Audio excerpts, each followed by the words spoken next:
blood reminds me of your brunette hair and all of our pictures from there. I've lost home, but I've grown to know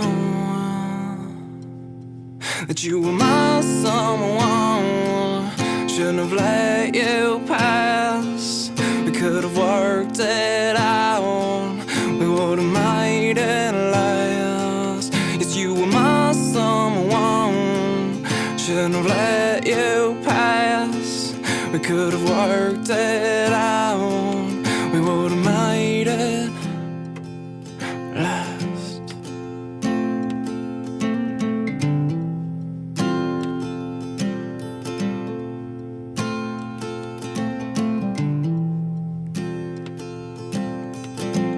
This coffee I just take to ease the nerve of my ache. Reminds me of our lakeside pair. I didn't know you could take me here. Home, I've lost home, but I've grown to know that you were my someone. Shouldn't have let you pass. We could have worked it out. We would have made it last. Yes, you were my someone. I shouldn't have let you pass. We could have worked it out. We would have made it last.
So yeah, I realized, I think last stream, I went on and talked about a few different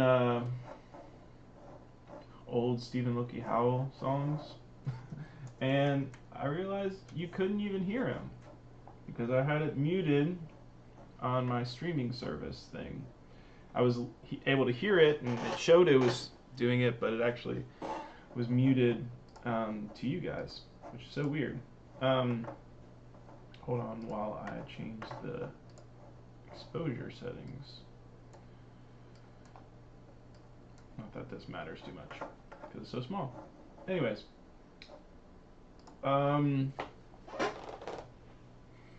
Yeah, that song, Someone, I think it was 07. I explained it in the last stream. Another thing that I really don't like about that recording, and all these, like, the songs that basically every Stephen Loki Howell song that I recorded, there's very few that the demo is not the recording people know.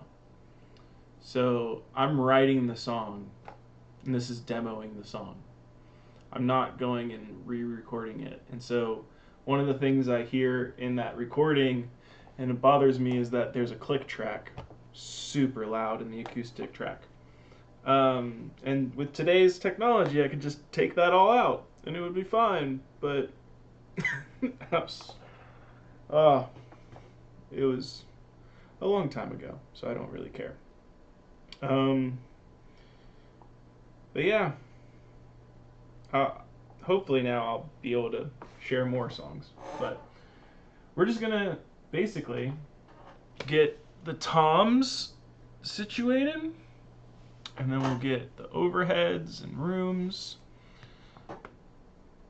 But we bounce down the snare drums, the snare drum tracks through the Neves, and now we're going to do the same for the toms.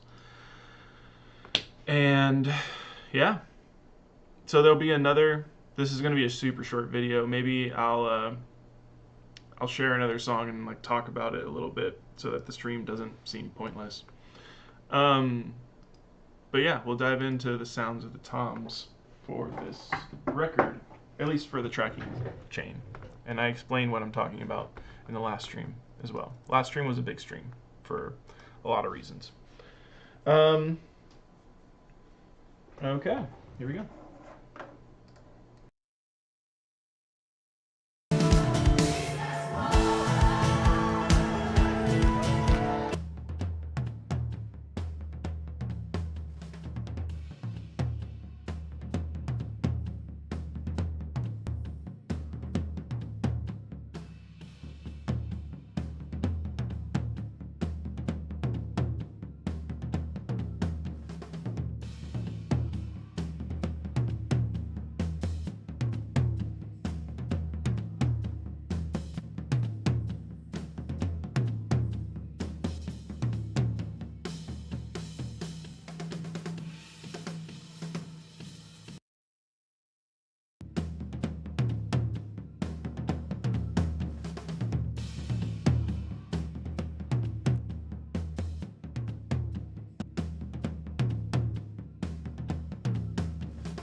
Cool.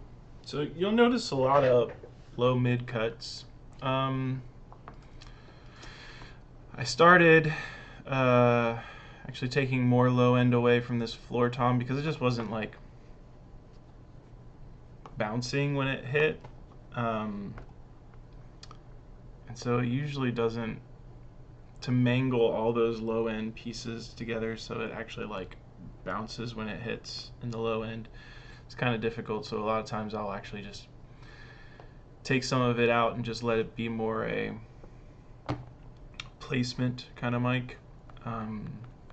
So then the low end maybe can come from other places. Anyways, not usually, but it wasn't really working for me, and so I then pulled back the low end. Then I put in the three, like the things that are decent sounding, the kick drum and the snare drums, and tried to like make those things work together, and it just wasn't working. It didn't have enough low end. It almost sounded like the high tom had more low end, and so I had to bring it back. And so that's what this is. This is basically me taking out the sub, adding the fundamental, taking out a little bit of like that next harmonic. So it's just finessing how that impact happens. And yeah, it's not my favorite thing. It's not my favorite floor tom sound, but it's okay.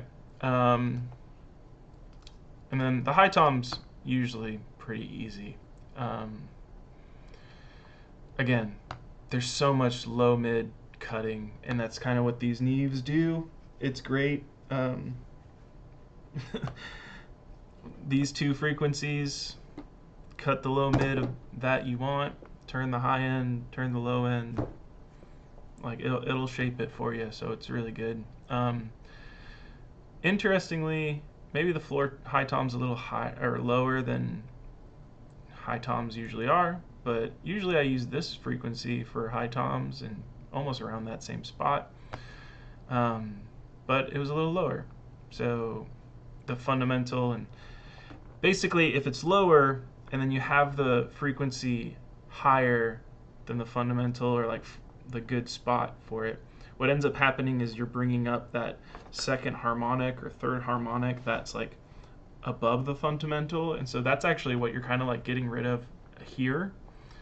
You're getting rid of the boxiness, you're getting rid of the woof, you're getting rid of like this not pure tone, right? In this mid-range, this low mid-range, you're getting rid of the non-pure tone, and this is adding the pure tone. And so if the floor tom is, or the high tom is tuned lower, this has to go lower, and then, I mean, in theory, all this has to go lower. So that's why sometimes high toms, sorry, I activated the S word on my Mac device, which is hilarious. So yeah, sometimes even I'll have to cut out of here, and I'll have to cut here for high toms, but this high tom seems lower tuned, so it's here and there. So everything just kind of shifts down, you know. This high tom needed a lot of top end. A problem with that is there's going to be a lot of cymbal bleed. So I'll try to mute, and you can hear.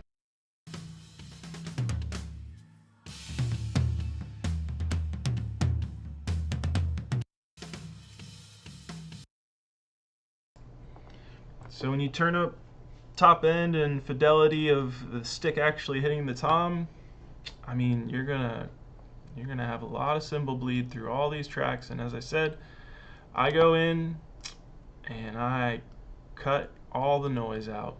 I'm gonna try to use a different plugin, like use actually a plugin to do it this time. I got the Sonics Drum Gate 2, I think they call it, and it does a cool trick where it kind of like lets the decay extend out from the gate on a certain frequency angle. It's similar to what a trick Tom Lord Algae does. He does it via EQs and by hand and everything, but Sonics made it in a plugin. But basically, it's a normal gate. It kind of has a listening function with kick, snare, toms, and kind of has some. I'm imagining they advertise it as AI or something, but it's just listening.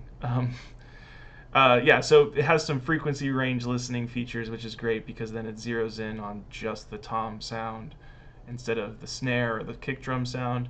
And then it also has some of that decay gate stuff. So I kind of want to try it on this record. What I normally do is I'll just cut it. Sorry. I'll just cut the track, mute before and after, crossfade it, and so the only thing that plays, so it like chops. That's what I normally do. No one notices it because you have all these overheads or room mics and all that stuff. These are just pop pop pop pop pop pop pop pop pop pop. They're not on all the time. So even if I was mixing on tape and on SSL, they would be gated. So it's like they wouldn't be on the whole time, so it doesn't matter. If this was a jazz record or something that I would leave these open, but I probably wouldn't have to scoop so much, and I probably wouldn't have to make it so bright, or there's a lot of other things that would happen. Anyways, so I'm going to try the gate, Sonic's Gate 2, Drum Gate 2, this album. We'll see if it works. But for right now, this is the sound of the toms. And we're going to render that. I'll probably play another song. Yeah, let's play another song of a Stephen Loki Howell song, and I'll let this render out. I mean, it's going to be a whole hour of rendering, or a little more. So we'll play one song, and I'll explain a little bit about it.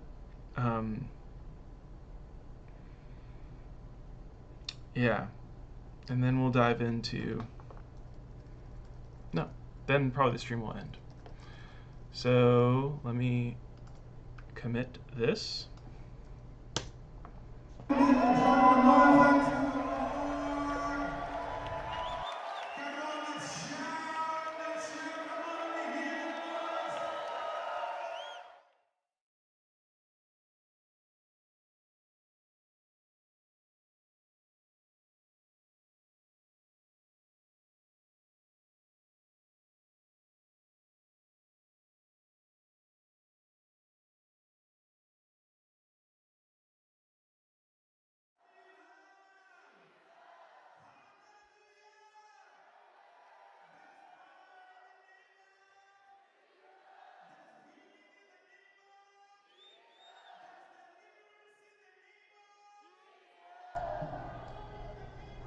All right, now let's listen to a Stephen Loki Howell song. What should we listen to?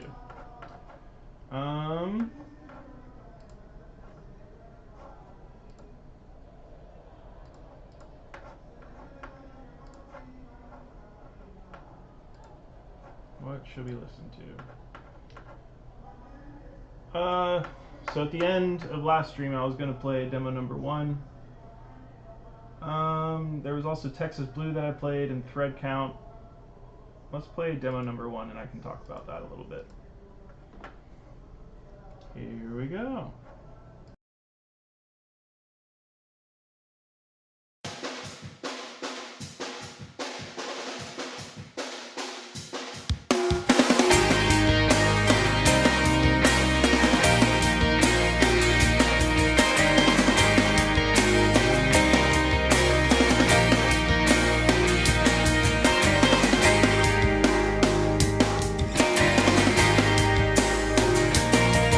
If you want it, you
Cool.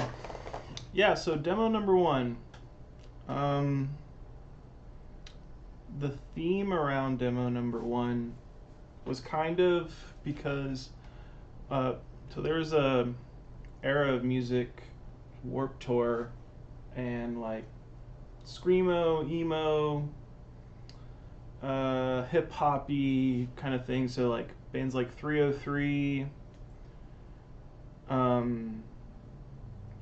just really fast beat, really heavy auto tune kind of thing, and I really enjoyed it, but I knew it wasn't like pure music. I knew it wasn't. Yeah, I knew it wasn't. Maybe it was them, but it's not super like relatable. Maybe it's like a character they're playing or a persona, and so this song is kind of like why do I make music? And music has always given me goosebumps that nothing else has really given me. Maybe a good story in a movie, or like I think I recently watched Mighty Ducks 1 and 2 again, and I'm like, man, yeah. It might be just because of nostalgia, but I think I remember it as a kid even, just having goosebumps and feeling that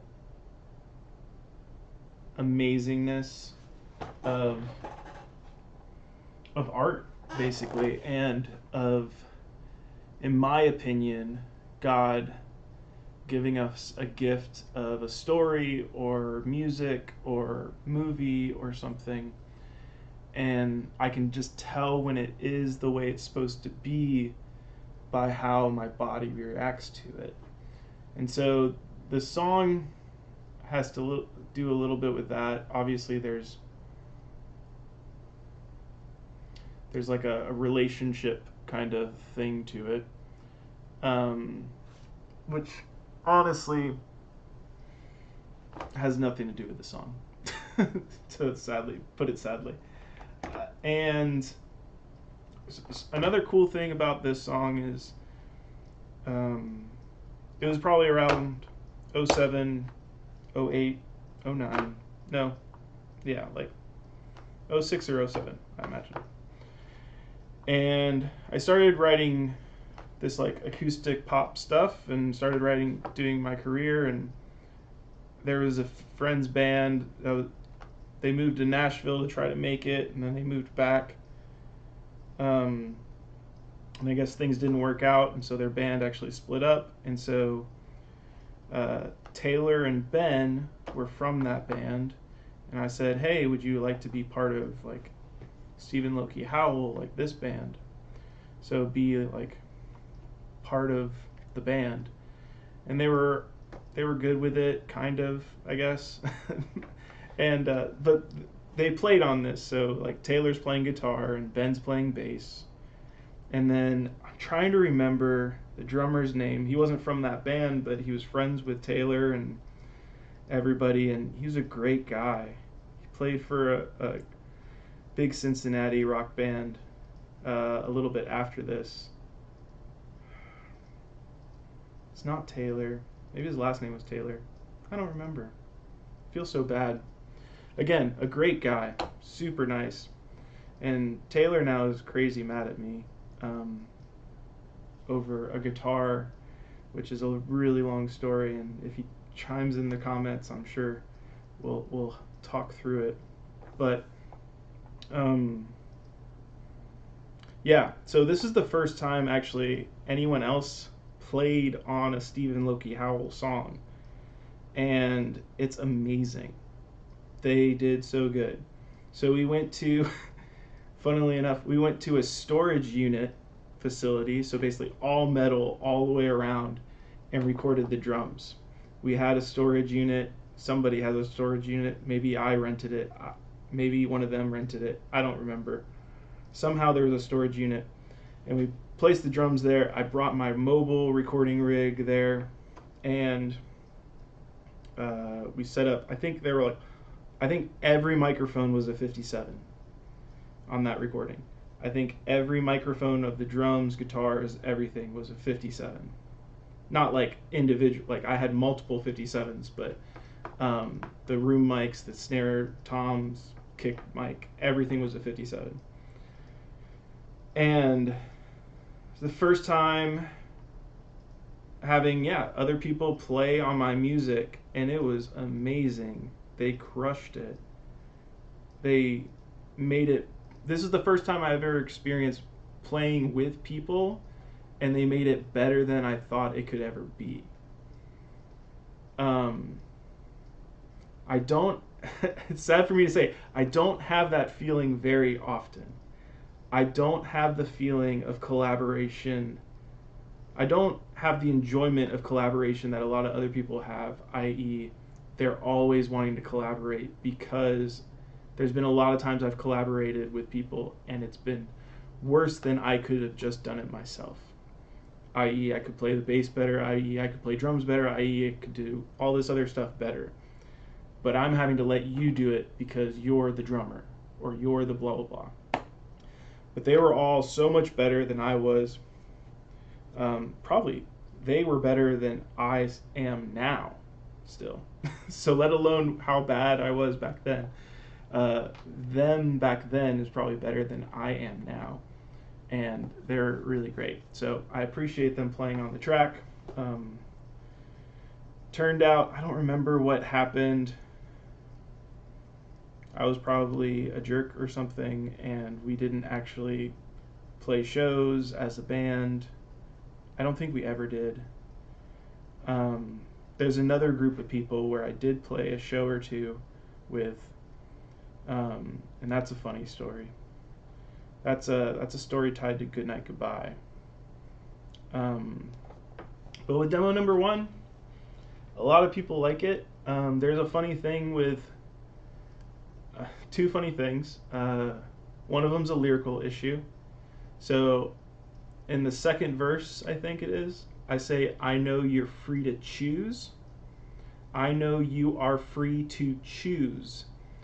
And a lot of people think I'm saying, I know you're afraid of Jews, like Jewish people. And that is problematic upon all other things. But yeah, the lyric is, I know you're free to choose, but why put on running shoes? You sweet talk with Charmeuse or something like that? I don't remember.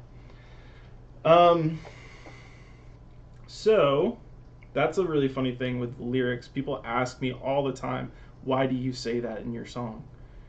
I never do. So it's very strange. But I do understand why you'd want to ask me that question, because if I did say that, it would be really problematic. I just realized I'm punishing my my headphones. So, what was the other thing about demo 1? Other thing about demo 1. Other weird thing about demo 1. The lyrical issue. And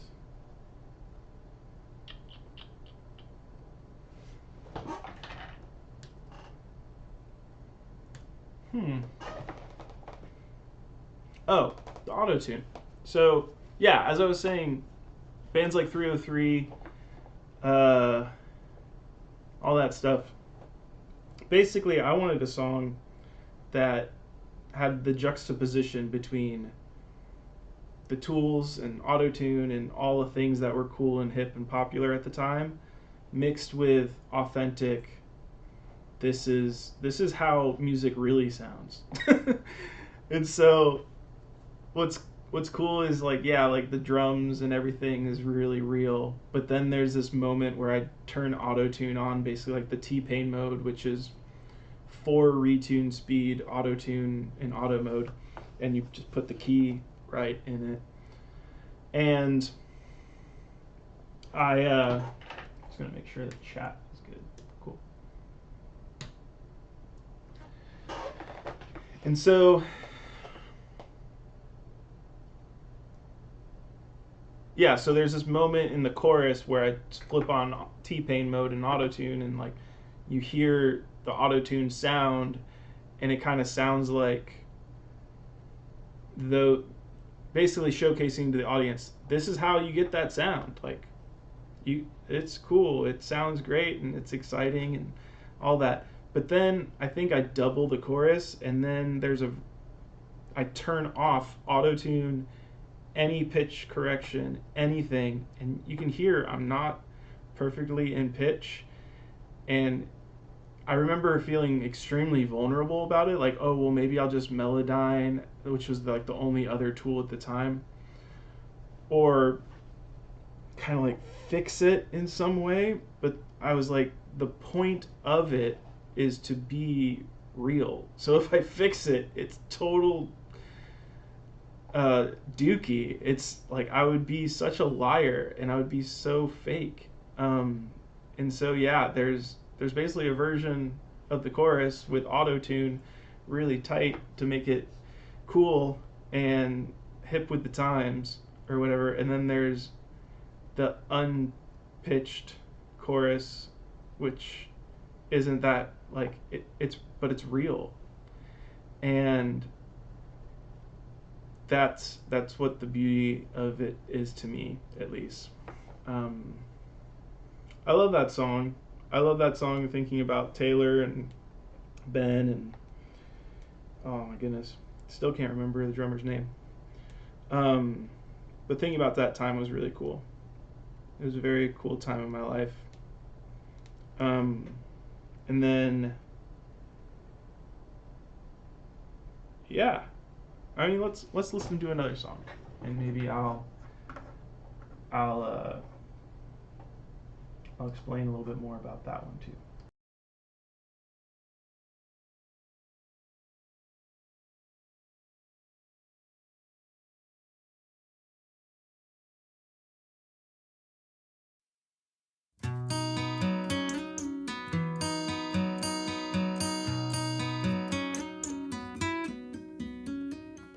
She's a step ahead, she always knocks them dead. I know this, cause it's hard to catch my breath when she's not even close to trying. I'd risk everything, but these girls here don't seem to be the right stuff.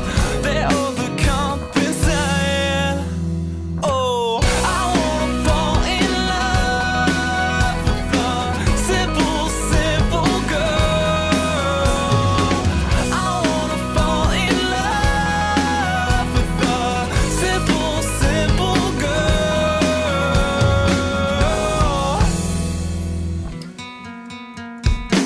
She always looks so meant, making sure I notice all the time she didn't spend. When I ask, are you okay? She turns and walks away. Oh, that is so new to me. I wanna fall in love with a simple, simple girl. I wanna fall in love with a simple, simple girl.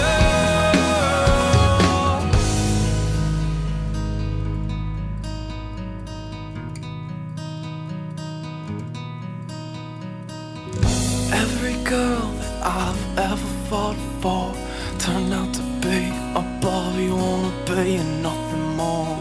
That says something about me. I know.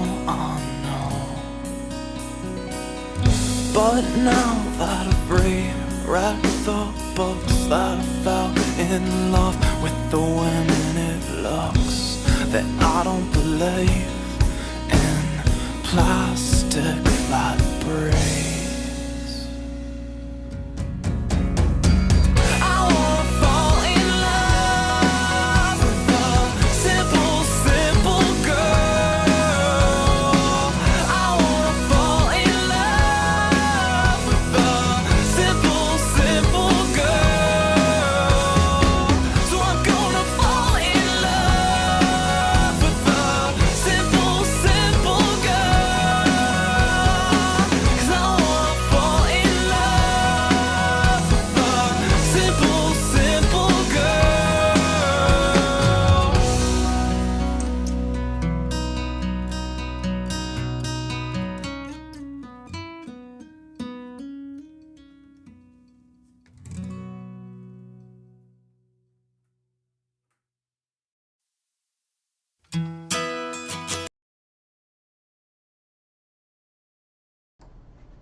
Cool. So that song was called "Simple Girl." What a name, right?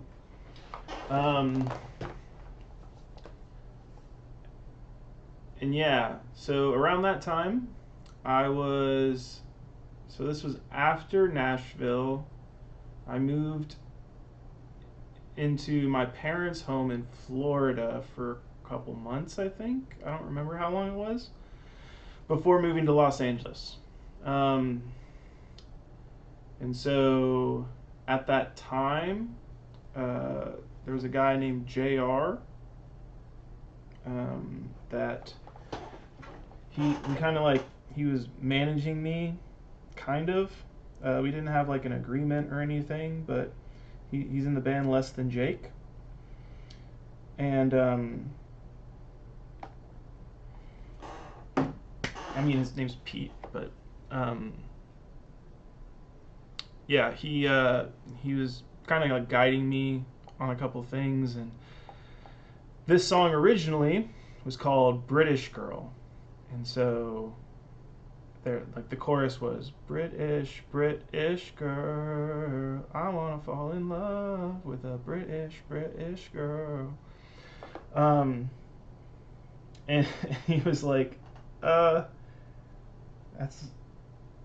it's a very, so what's weird is I changed it to Simple Girl, kind of saying, he was saying, hey, maybe try a wider audience kind of thing.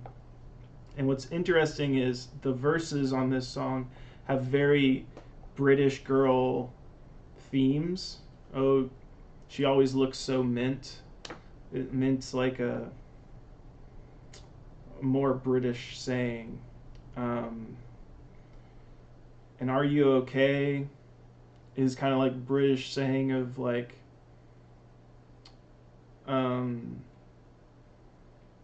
yeah, it's more not hookup related, but like, hey, you're good looking and I want to talk to you. Are you okay? Like, it's not actually in America, are you okay is really concerned, and I don't know, it's hard to explain. And so there's a couple things in the verses where it makes a lot more sense for British Girl in the chorus. But then the bridge, which I don't think I wrote until it was Simple Girl. So I think British Girl didn't have a bridge, it just had that musical breakdown, and I haven't written something yet. And so JR and I were working on what should we do with the song, and this change to Simple Girl actually makes it, I started writing the bridge. And the bridge ended up being some of the most like self-reflective and powerful lyrics that I've written of like just therapy, because I dated a lot of girls that were very into looks, very into my looks, very into yeah, just it's kind of like a nature of the times though. And so looking back on all the girls I dated, it's very painful for me to say how I labeled them as Barbie wannabes and nothing more. It's super rough. That's how I felt at the time, because I wanted a girl with more substance, a more simple girl. And then the punchline of the bridge, like, I don't believe, or that now I don't believe in plastic that breathes.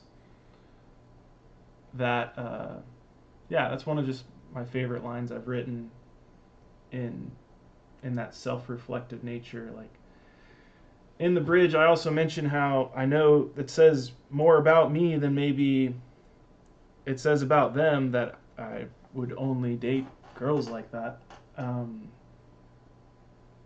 So it says something more about me than it actually says about them. And so it kind of takes ownership, but it kind of spills out the situation. So I really liked that bridge.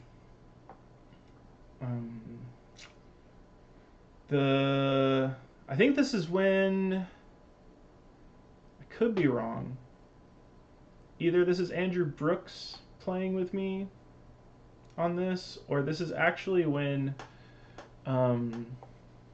Red Room Recorders down in Ybor, wow, what was his name? The drummer out of that space drummed on it. I want to say maybe Andrew Brooks helped me with this, but I could be wrong. Yeah. Andrew Brooks is a musician friend, and he was in my life for a very long time on a lot of different spiels.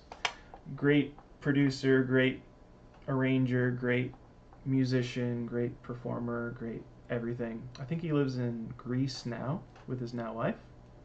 And yeah, that's that.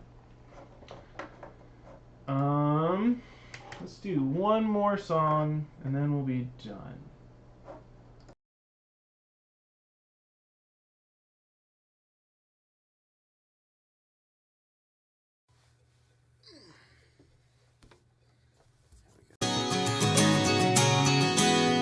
You start to do the waltz, I overlook your faults. Nothing can take away, dancing away all day.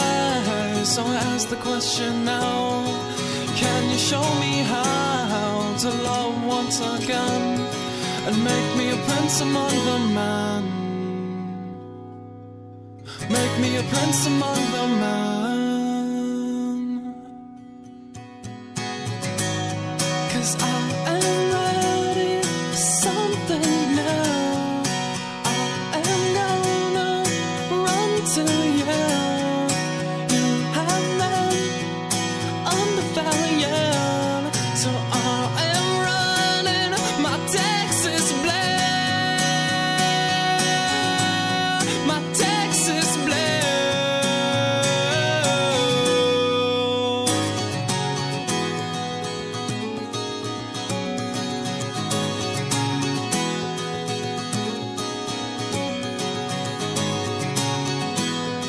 Behind your masquerade, you seem to overcompensate. What I feel is beauty, you feel it's your sense of duty.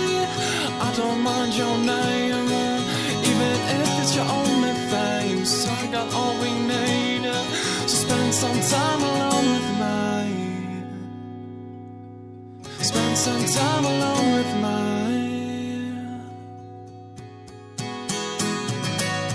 'Cause I am ready for something new. I am gonna run to you. You have been undervalued, so I am running my Texas blade, my Texas blade, my Texas blade, my Texas blade.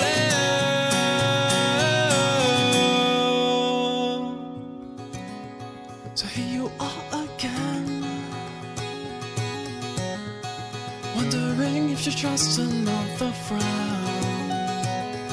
I say pick up the phone and call this boy your very own. 'Cause I will treat you right, 'cause you'll sleep every night. Yes, I will treat you right, 'cause you'll sleep every night. I am ready for something new, so I am gonna run to you. You have been undervalued, so I am running my Texas blade, my Texas blade,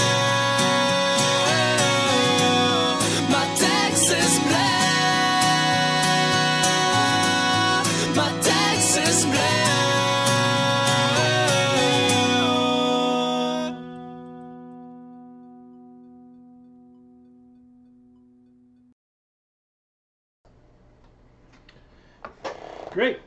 So that was one of the songs I think that I started the stream last that you guys couldn't hear. But I was saying I'll let you guys hear some old Stephen Loki Howell songs, and it's called Texas Blue. It's about probably 07 or something when I wrote it, and something like that. It's about so this was the era of MySpace. This was the era of like starting era of social media and all this stuff. But it's a girl. There's a girl in Texas. I think she still lives there. Her name's Emily, and yeah, I didn't really like know her in person too much, but we talked a lot, and it's one of like she was super nice and wanted to date her and wanted to like go out and see her and all this stuff. I probably really wasn't going to or anything. I think I was going to college at the time, but yeah, it was just a sweet song about a girl that thought was pretty and wanted to start dating and get more serious or something, and this was just kind of my way of explaining that. And there's lines in it about like her name and stuff. I guess like she told me she came from a well-to-do family in Texas, but I don't know Texas. I don't know her family. But yeah, we had a long like relationship, as in like a friendship, I would say. We never got serious or anything. But yeah, Texas Blue, about Emily. She seemed like a great girl, and I think she's married now. I think she has a kid or two. And yeah, wish her all the best. Something about the production and such of that song, which is really cool, is a lot of my earlier songs just had acoustic guitar. I was a really big Dashboard Confessional fan, and so I really love just acoustic guitar productions, kind of like Screaming Infidelities or that album, Places You Can Come to Fear the Most, maybe. Which is really funny because Michael, a good friend of mine, is now who's the singer of Dashboard, his guitar tech, and so like Dashboard's just still in my life in a different way, but it's great. Anyways, so I really like acoustic guitar only productions, and this is one of them where, yeah, I felt like it didn't need anything more. It just had everything that it needed, and I think this is like the earliest recording of it. I think I re-recorded it for an EP, and this one I think is even a ripped version of that first version. So it's encoded, decoded, encoded, decoded, encoded, decoded, like off of MySpace player. I think someone sent it to me one time. So I still have like the first version because I didn't have the original of the first version. And I really like how the guitars kind of like are just stacked. You don't really know how many guitars are playing, but there's probably 5 on each side playing the layers. So I really liked it. I don't remember the bridge, but I'm sure there are some cool lyrical things about it that I could explain, but yeah. Well, that's a couple songs to explain. Don't need to explain more. We've still got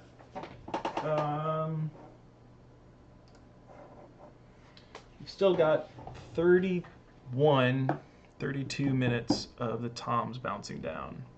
So I'm going to let that happen. I'm going to stop the stream. And I might pick up one more stream later. Here we go.